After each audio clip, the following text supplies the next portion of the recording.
Hey guys, what is up? This is Never Used Tier here, bringing you another Pokemon Online battle. And this one is pretty short, as you can probably tell from the length of the video.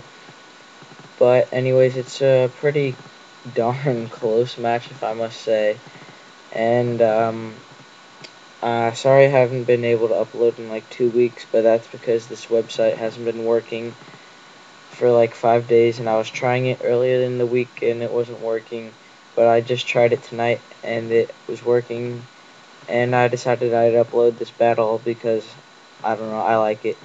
But you guys should tell me if you like the shorter battles that are close or like the longer battles. I don't know, just tell me what you like. Alright, let's get into this.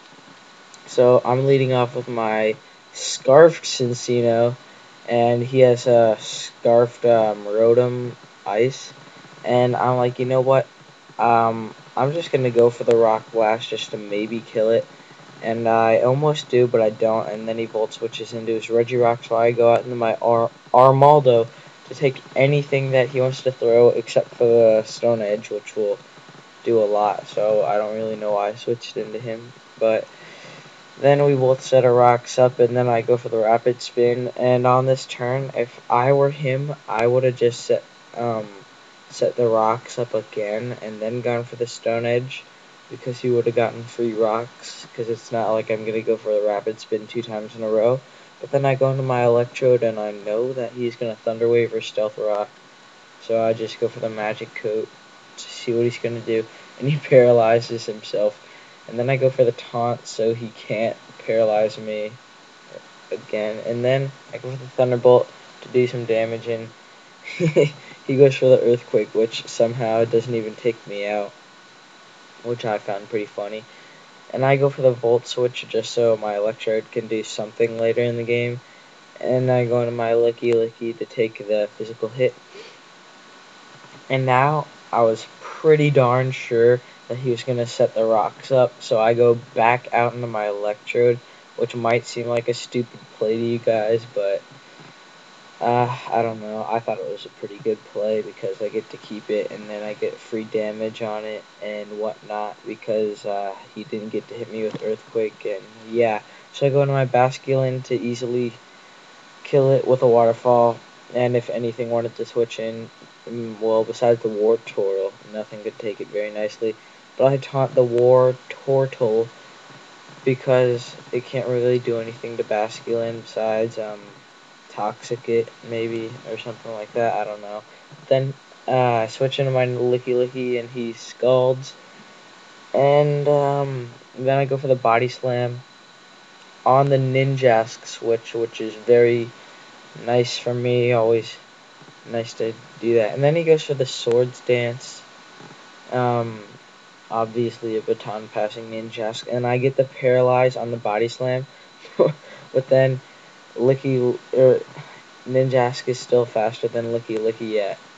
Paralyze plus 1 speed, and then this Marowak easily takes Licky Licky out with an Earthquake, which useless crit. And then I go into my Basculin, and unless he is Jolly max speed, he's not going to be able to outspeed an Adamant Basculin, so that's why I went into him.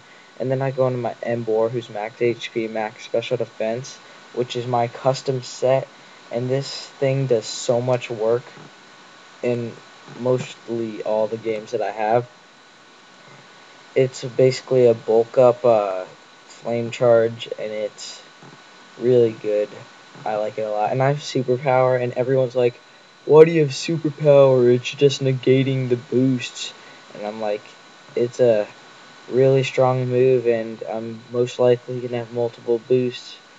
But, you know, opinions are opinions, and I predicted the switch right there, because he's not going to stand and take another superpower. And then I go for the flame charge, so I get my +1 speed, even though he still can't outspeed most of the tier after +1. And I should have gone for superpower right there, because I probably would have been in a better position. Yeah, so I guess he predicted right here that he could still outspeed me at +2 and get the free volt switch, which was, I think it was a pretty good play, because I could have been like Jolly or something, I don't know. But then I go into my Cincino, because here was my plan. I was going to U-turn and then fodder out my Basculin, right? This was the only way I knew that I had a chance. He was going to kill my Basculin, and that U-turn ended up doing about probably 8%. And so here, let's really slow this down. So here, I had to go for a tail slap and hit all 5 or get a crit, and I got incredibly lucky, and I did hit all 5, which is 12.5%, I believe. And the superior goes down, and it's down to this. If I miss the tail slap, I lose, and if I hit it, I win. And so here it is what it's gonna happen, and I do hit it, and then I win. And I thought that was a pretty great match, which he probably deserved to win, but Cincino decided to be hacks full and whatnot. So yeah, my name's abusive because I just usually make random names for random teams. But yeah, I guess I'll see you next week. Goodbye.